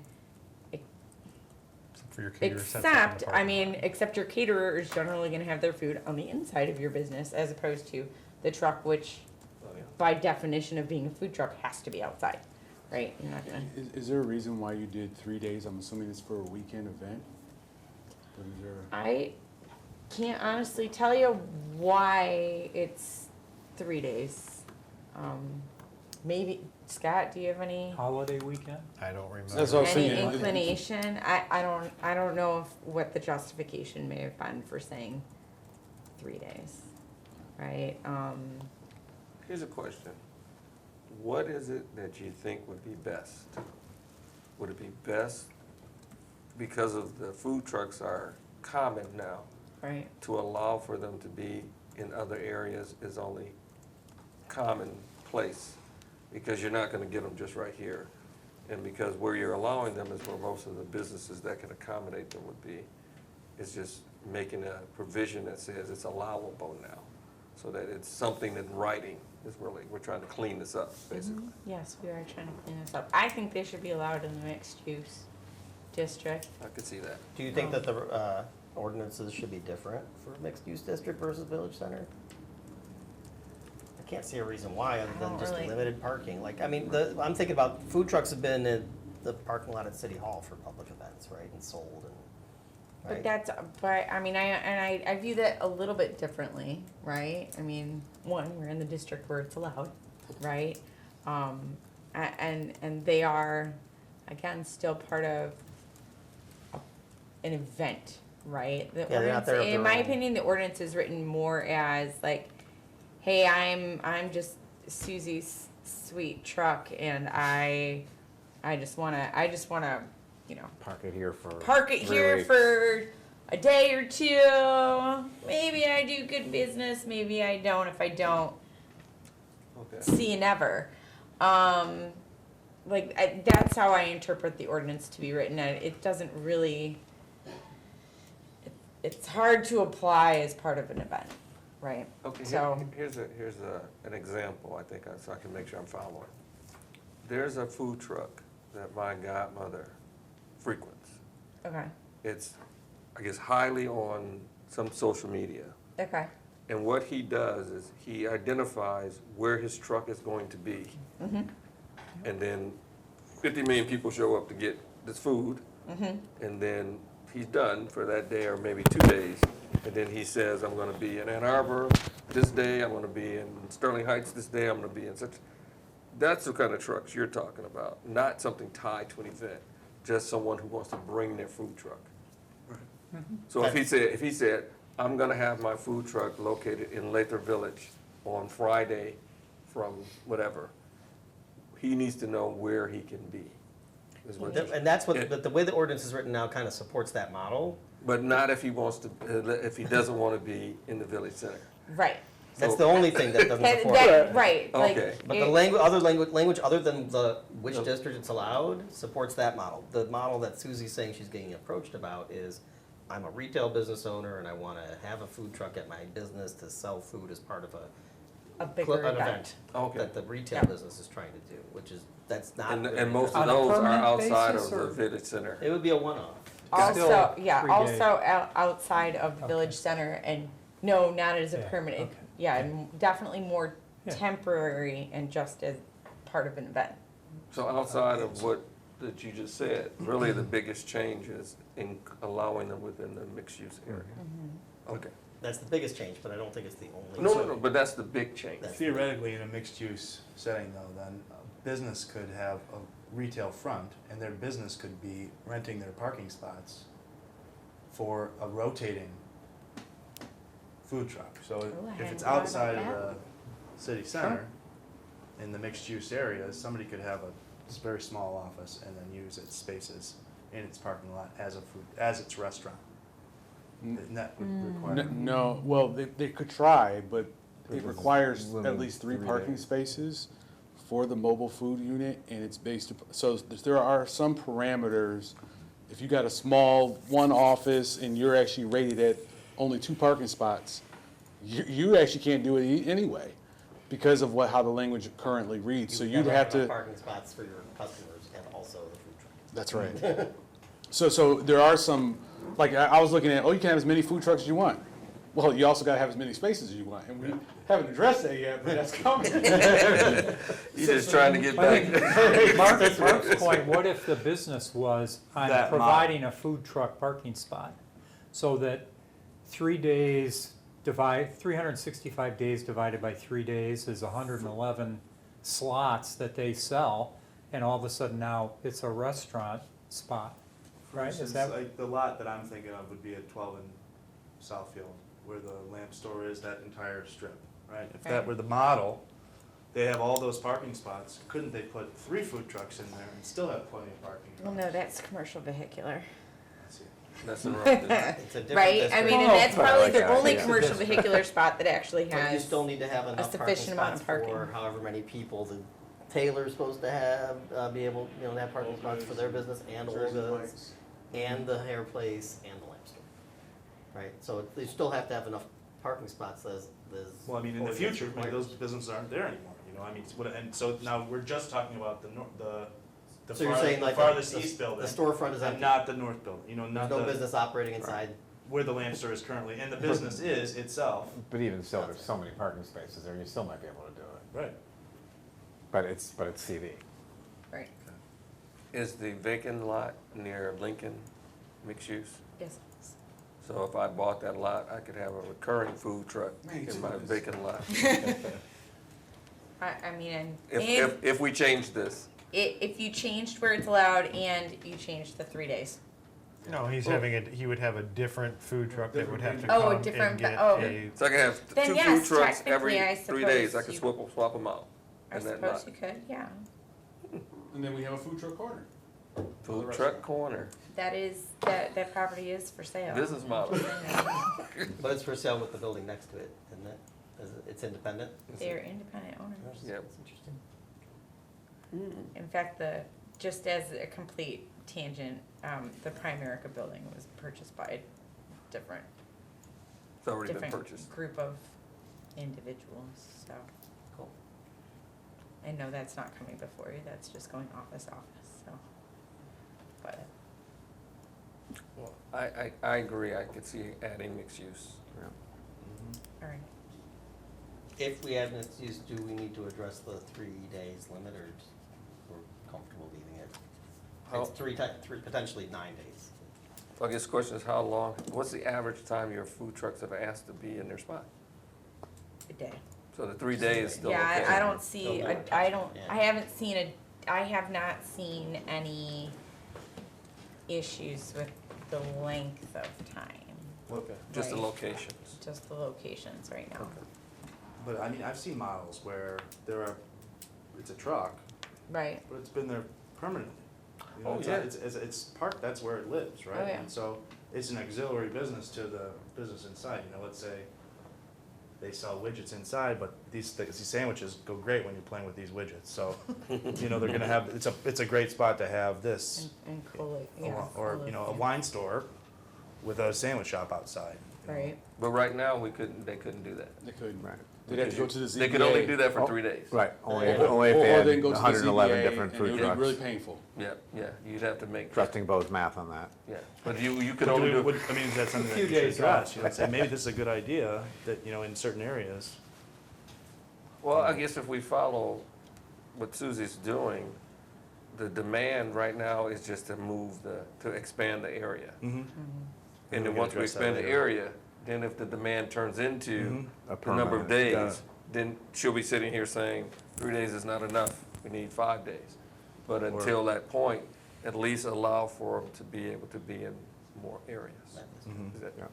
Yes. In the mixed-use district. Because right now I can't do a grand opening with a food truck. I'm sorry, I didn't hear you Correct. right. I cannot do a grand opening, Panera cannot do a grand opening with a Panera food truck.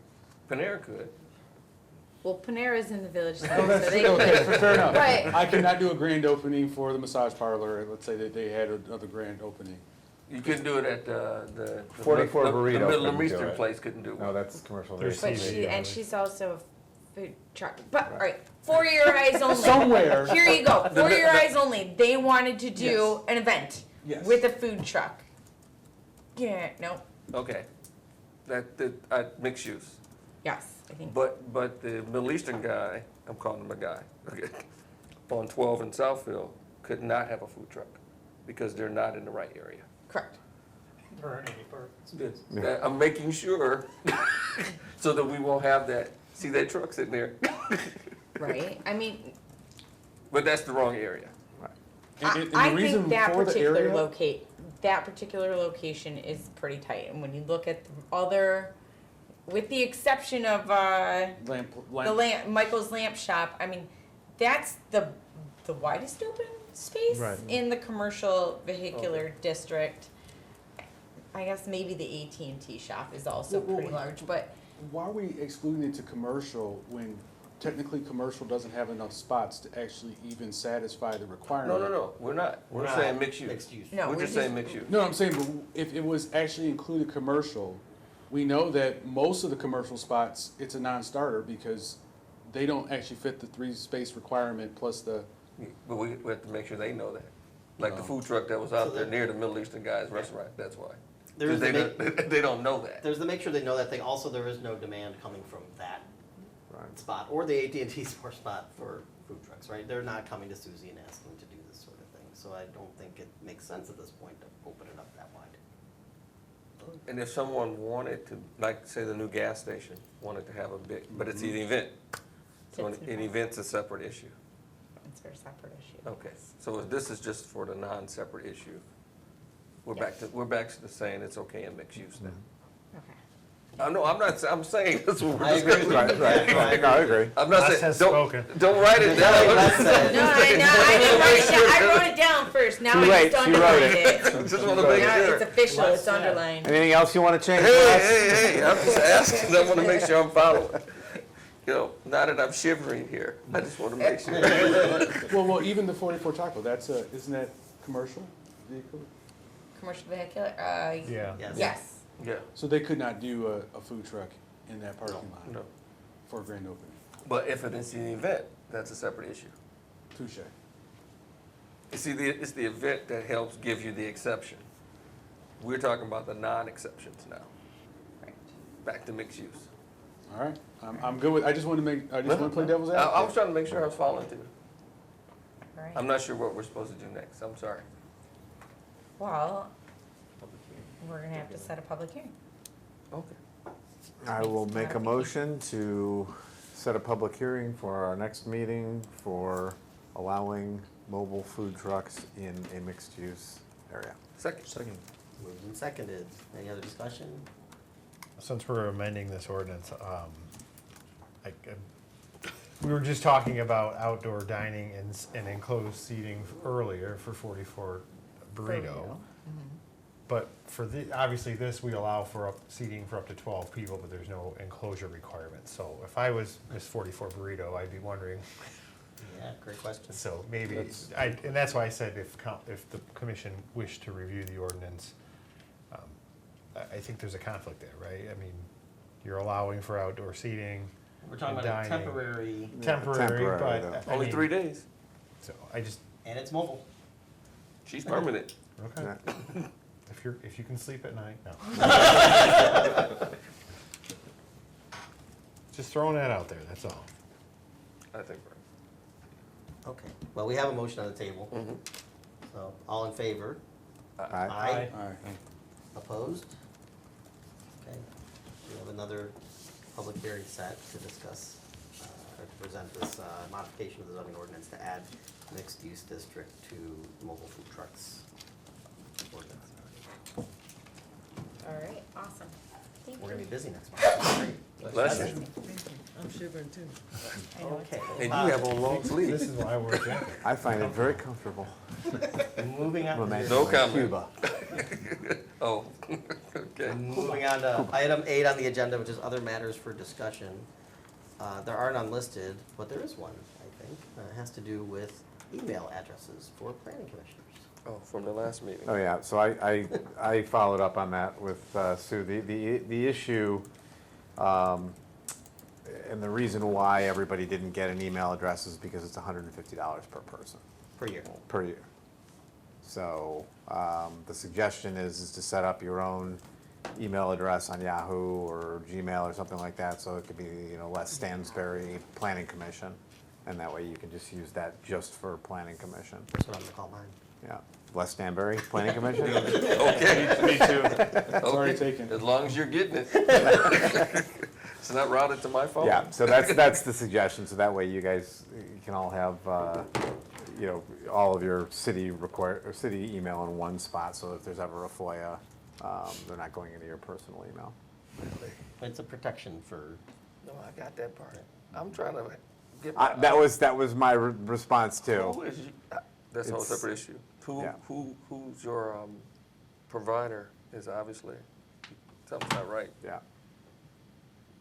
Get email addresses in bulk. my guess is probably But I bundled think in it's the other services. archiving and the other things that they've got to do because it's a public. Okay. But I got you. but I had the same reaction you did. Only mine included some other words. I'm thinking. So I guess. You need that shirt. I need that shirt.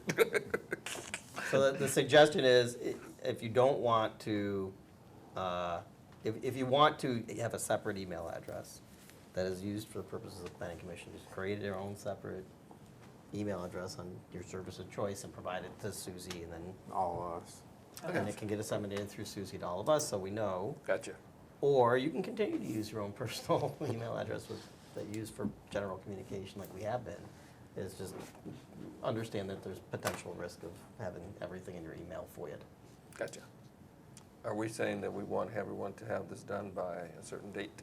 That's up to you. I mean, you may Oh, want it's up to choice. You may Okay. just want to keep your Every email. individual can do their thing. But if you are gonna change it, how fast would you like us to get them to you? I'm good at, I need to make people, get it done, so you want it by the next meeting, you want the new email address. Then, August 31st, how's that? Give it to me by August 31st. Gotcha. Sounds lovely. Thank you. Thank you. And so everyone's gonna agree it's your name and. Yes. And planning commissioner? Yeah, Les's name. Well, if you spell it differently, it's okay, I'll get them. You can just put 1, 2. I would do a less LESS. I got you. Not a problem. Mark, I don't think it matters. It doesn't have to be like Okay. a formulaic. Okay. You can just be whatever you think makes sense for your purposes. Okay. It doesn't have to be predictable.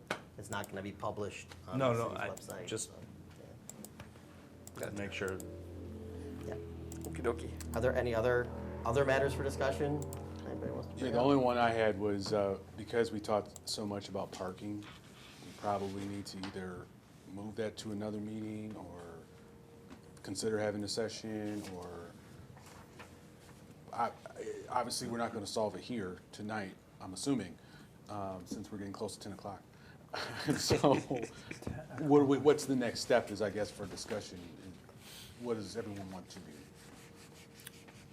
It's a big topic. It requires real focus. I kind of like the idea of doing a separate session outside of a regular planning commission meeting to discuss it, and I'm wondering if it makes sense to do it as part of a joint meeting with the DDA and city council as well, which we haven't had a joint meeting in a very long time. That is true. The only problem with that is there are lots of other topics that we need to discuss at a meeting like that too. Well, You could discuss- create a subcommittee as well to kind of do Could some of the establish a legwork subcommittee. And then, come back as a whole body and kind of digest that. Well, to Scott's point also about the burrito place and the temporary outdoor seating, which is what it is, whether it's seasonal, perhaps we want to address temporary outdoor seating and whether or not it needs to be permanently fenced in, or if we could provide for some leeway for those businesses that want to provide that. A la Panera, a la the event space might want to do it, 44 Burrito, food trucks, whatever we want to, have a provision where we, allow for. Did we didn't require Panera for their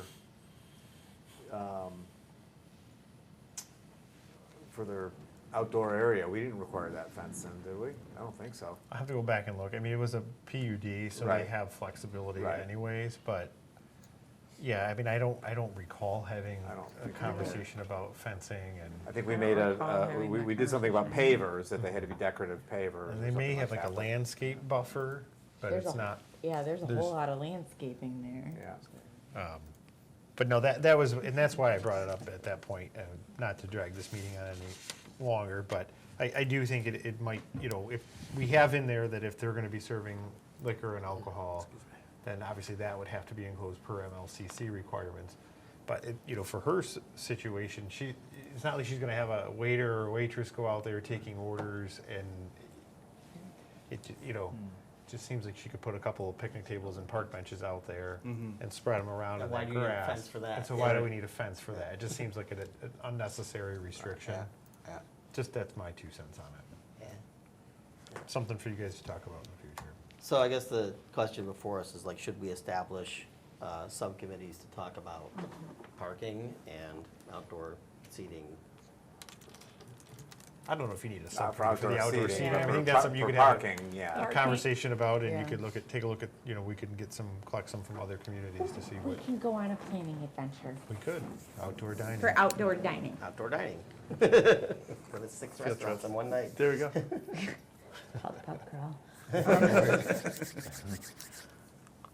We got a bus out Okay, there. so I guess is the direction then to ask for the next meeting to include an agenda item to discuss outdoor seating and just kind of put that issue to bed?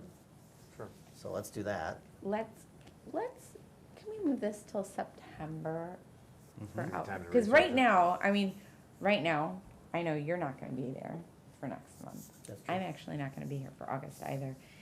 You have 2 public hearings scheduled. You potentially have, Skylar Laundromat coming with their site plan. Yeah, it's fine. It's not a I burning think issue. August Right. is starting to look Yeah, Full. busier that's- than you September is guys fine. tend to be, so I There's a would lot on our suggest, plate. Yeah. oh, for Pete's sake. Yeah. I'm gonna hang all of you out to dry. Oh my Um, gosh. Oh, we're getting pressed for time. So Oh, let's Jesus. add this to Let's the- iron this out. Can we put a pin on it? I'm about to make a motion to adjourn. Actually, can I ask one quick question, Scott? Because I was asked this. We're not to this item yet. No. So we're gonna add it to the September agenda. The question is still before us, should we establish a subcommittee to discuss parking? Yes. Okay, and is that something that we want to put on the agenda? For September. Or do we just want to decide right now we're gonna do that? I mean, we can. We can say we're gonna create a subcommittee. We don't have to we don't have to get people on it just yet. no. Yeah, We that's can right. agree that we could do a subcommittee. So we have an agreement that we'll establish a subcommittee for parking, and we'll figure out at a later date who the members of that subcommittee are. Sounds like a plan. Okay, great. Now we can move on to item 9, general communication and the development project update. And you may ask your question about this project. The fence, I was just asked recently by the resident that actually initiated that, what the status was. I see there's an update, but I don't think that's changed from the last one. Is there anything new going on Oh. there? On Sunset, Yeah. that, so it does still need follow-up, and I added the red highlights, because I want to make sure that, I don't forget about that. I asked the previous city administrator, a couple months ago now at this point, can we please take action? Will you please direct the code enforcement officer or authorize me to direct that individual to take action regarding this applicant? Their original deadline to do something, either get your variance, remove your fence, install your fence correctly. All of those options were supposed to have taken place back in October, sorry. I did not receive a response. Yeah, well, now that we have a new acting city administrator, can you follow up with her on that? I will, and we now have a code enforcement officer. Right, and we also have a code enforcement officer. I mean, it's only his second day, so I was trying not to hey, by the way, boom, Feet to the you fire, need man. to, I have a list of things for you. I just want to kind of work them in just a little bit. But yes, city attorney, do you see any reason why we cannot take action on this? No, I think that was my recommendation back in November, was that give him a deadline, because otherwise he's just gonna, arbitrarily extend this out indefinitely, and we'll never. So after the meeting, can we talk more specifically with some deadlines and language so I can? Then how about, you can tell me to talk about this one after, but it's kind of similar, although not on here. How about the house on Wiltshire in Eldorado Place that put the concrete, filled in their ditch with concrete and no culvert? That's on, that, he doesn't know it yet, but that's on his list too. Okay. Right. Yeah, because that's been well over a year now, so we really, I think, should be acting on that. Yes. There's a new circle drive on Santa Barbara too. I saw that, but is that a I permit? saw your email. I I don't know if don't that's got a remember. permit or I not. didn't get a chance to look to see if it's got a permit or not. So I'll dig through. I'll dig through that one again. Those were my questions. Great. Everything else on the updated project looks good. The list is shorter. I took some time. I realized I actually didn't get this to you in May or June. And so I did go through and I removed a bunch of the ones that had already had the blue highlights, right? Like those are the updates. I also removed the properties that were at the top for the JMC properties that had gone through site plan, and then their stuff is expired. All right, Yep. It's expired, so They had to when come they to us want with to new do site something plan. again, they can come back and you'll see that they'll reappear on the list. And then, really, this list will even get shorter because I think we have actually, I think you guys actually already even saw like the event house stuff, Michigan First. I just wanted to keep the things that happened right after our last meeting, or the April meeting, sorry, on here so you could see them. And I guess I should have had Panera in blue because there was the change. The building obviously got demolished. That's super exciting. Have they given any type of indication as to how long they think the construction's gonna take? No, but I know that they've been in communication regularly with the building official. What do we need to do to get, like this, water sewer connects, what do we need to do with that?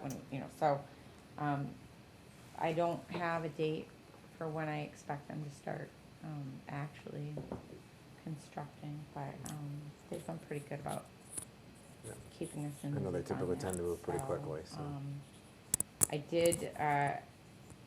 did reach out to our friends over there at the gas station and said, what's the deal with your skirting, friend? Because that's not gonna remain like that, right?